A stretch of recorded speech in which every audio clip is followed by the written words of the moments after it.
विलास शेठ कालपर्यंत असं कळत होतं की तुमच्यासोबत ते शरद पवार गटात प्रवेश करतील. आज अजित पवारांच्या मांडीला मांडी ते लावून बसले.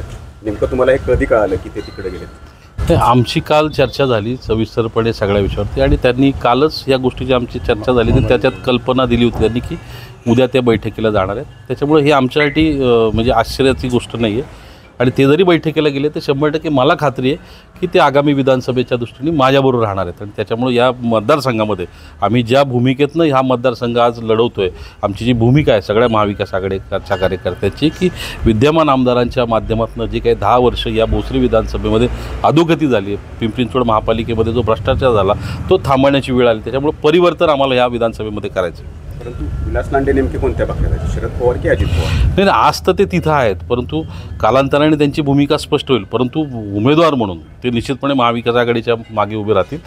कारण मागचे 2 टर्म ते खरं म्हणजे 10 वर्ष येथे आमदार होते, त्यांनी चांगलं काम केलं.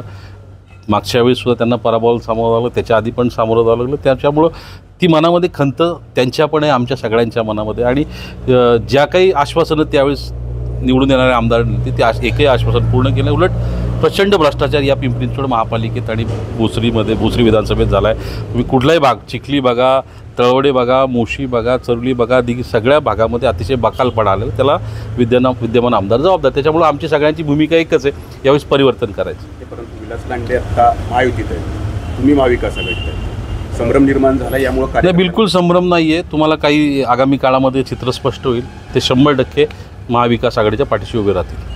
आणि तुमच्या कालची ही जी काही भूमिका होती, तुम्ही प्रवेश केला त्यामुळं ठाकरेंच्या शिवसेनेत म्हणजे आता महाविकास आघाडीमध्ये खतखत निर्माण झालेली आहे आणि ठाकरेंचे सगळे शिवसैनिक जे आहेत ते मुंबईला गेलेत मातोश्रीवरती.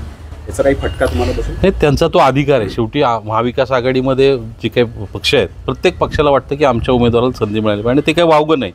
त्याच्यामुळे त्यांचा तो अधिकार आहे, ते जातील, त्यांच्याकडे मागणी आणि जो काही निर्णय होईल म्हणजे उद्या शिवसेनेला उमेदवारी दिली तरी आम्ही त्यांचं प्रामाणिकपणे काम करणार. जर आमच्या पक्षाला उमेदवारी दिली तर ते प्रामाणिकपणे काम. त्याच्यामुळे आमचं अंडरस्टँडिंग क्लिअर आहे.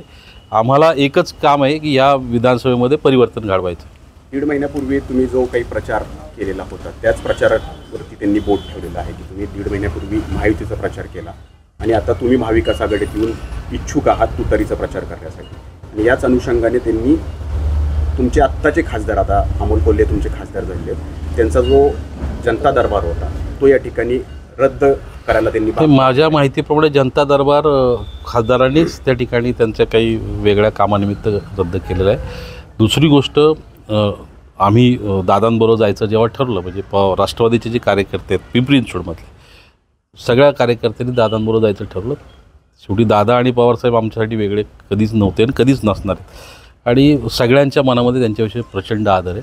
आणि आम्ही सगळ्यांनी प्रामाणिकपणे त्या भूमिका म्हणजे याच्या आधी जेव्हा अमोल कोल्हे खासदारकीला मागच्या वेळेस उभे होते तेव्हा आम्हीच सगळे कार्यकर्ते त्यांचं काम केलेलं आहे. ह्या निवडणुकीमध्ये आम्ही त्यांच्यावर होतो, त्यामुळे प्रामाणिकपणे त्या ठिकाणी काम केलं आहे. कोल्हेंची संमती आहे तुमच्या प्रवेशात? हो, मी त्यांना अनेकदा माझ्या भेटीगाठी झाल्यात. या संदर्भात मी त्यांच्याकडे माझी भूमिका मांडली आणि त्यांच्या संमतीनेच मी नव्हते काल प्रवेशाचे? नाही, कालचा प्रवेश तर आम्हालाही अचानक होता कारण आम्हाला 11ची साहेबांनी आमचा विचार असा होता की साहेबांचे आशीर्वाद घ्यायचे आणि आगामी काळामध्ये तो साहेबांनी ताबडतोब सांगितलं तुम्ही प्रवेश करून टाका. आम्ही लगेच त्या ठिकाणी प्रवेश करून टाकला.